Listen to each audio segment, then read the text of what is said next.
இந்த சொசைட்டி நம்மளை எப்படி பாடம் கற்றுக் கொடுத்துருக்குன்னா, நீ ஏதாவது சாதிச்சாதான், ஏதாவது பண்ணாதான், பெருசா பண்ணாதான் நீ ஒரு பொறந்ததுக்கே பிரயோஜனம் அப்படின்னு சொல்லுவாங்க. அப்படி சொல்றவங்கள நினைச்சு நீங்க வருத்தமும் படாது. இந்த பூமியில நீங்க பிறந்ததே பெரிய விஷயங்கள். அதுல பல போராட்டங்கள்ல கடந்து இப்ப வாழ்ந்து கொண்டு இருக்கிறதே பெரிய விஷயம். நம்ம இது பண்ணாதான் சாதிப்போம், அவங்களுக்காண்டி நம்ம ஜெயிக்கணும் அப்படின்றத நினைக்காதீங்க. நீங்க என்னவா இருப்பீங்க, உங்க மனசு என்ன, உங்களுக்குள்ள ஒரு கார்னர் இருக்கும், சாஃப்ட் கார்னர் இருக்கும். உங்களுக்குள்ள லைஃப்ல என்ன ஆகணும்னு ஒரு ஆம்பிஷன் இருக்கும். அதுக்கு லேட்டா நடக்கும். அதுக்காண்டி அவங்க நான் மேக்ஸ் பண்ணேன், நீ மேக்ஸ் பண்ணாதனால நீ தோத்துட்ட அப்படின்னு நினச்சிட்டு நீங்கள் வருத்தப்படாதீங்க. பல உருவங்கள் அப்படி சொல்ல தான் செய்யும். எல்லாருக்கும் எல்லா விஷயங்களும் தெரியாது. எனக்கு மேக்ஸ் வராது, எனக்கு ஃபிசிக்ஸ் தெரியும். ஆனால் டிஃப்ரெண்ட் எல்லாம்னு சொன்னாங்கன்னா மேக்ஸ் எனக்கு பிடிக்காது, ஆனால் ஃபிசிக்ஸ் வரும்னு நான் சொல்லுவேன். ஆனால் காரணம் என்னவான இருக்கலாம். ஏன் நீ படிக்கல, ஏன் நீ வந்து ஃபர்ஸ்ட் குரூப் பண்ணாம நீ ஏன் ஆர்ட்ஸ் குரூப் எடுத்த அப்படின்னு என்கிட்டலாம் கேட்பாங்க. என் லைஃப் அப்படிதான். நான் 11th படிக்கும் போது 12th குவார்டர்லியில தான் நான் அப்படியே மேக்ஸ்ல எனக்கு வரலன்றத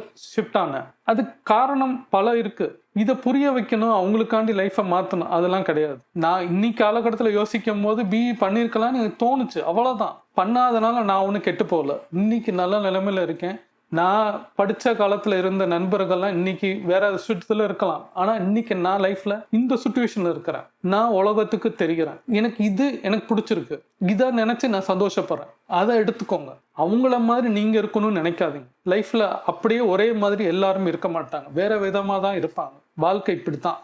வாழ்க்கை ஜென்மம் இப்படித்தான் இருக்கும். கருமா இப்படி தான் இருக்கும். நம்ம பிரபஞ்சம் இப்படி தான் கற்றுக் கொடுத்துருக்கோம். அவனை மாதிரி நீங்கள் வாழணும்னா நீங்கள் அவனை மாதிரியே பிறந்திருக்கலாமே, அவன் லைஃப்குள்ளேயே நீங்கள் போயிருக்கலாமே. அது கிடையாது. எல்லாருக்கும் ஒரு யூனிக்னஸ் இருக்குது. எல்லாருமே தனி டேலண்டோட வாழ்ந்துட்டு இருக்கிறோம். உங்களுக்கு என்ன வருமோ அதை செய்யுங்க. அடுத்தவன் படிக்கிறான்றதுக்கான அந்த டாக்டர்னு நினச்சிட்டு அதுக்குள்ளே போகாதீங்க. உங்களுக்கு அது வராதுன்னா நீங்கள் இன்ஜினியரிங் பண்ணுங்கள். உங்களுக்கு கேட்ரிங் வரும்னா அதை பண்ணுங்க. யோசிங்க, உங்களுக்கு என்ன டேலண்ட்டோ அதை நினைங்க. வாழ்க்கையில் நான் பிறந்தனால தோத்துட்டேன், இது செய்யாத நான் தோத்துட்டேன்னு தயவு செய்து நினைக்கவே நினைக்காதீங்க. நீங்கள் யூனிக்கான பர்சன். உங்ககிட்டயும் நல்ல விஷயங்கள் இருக்கு.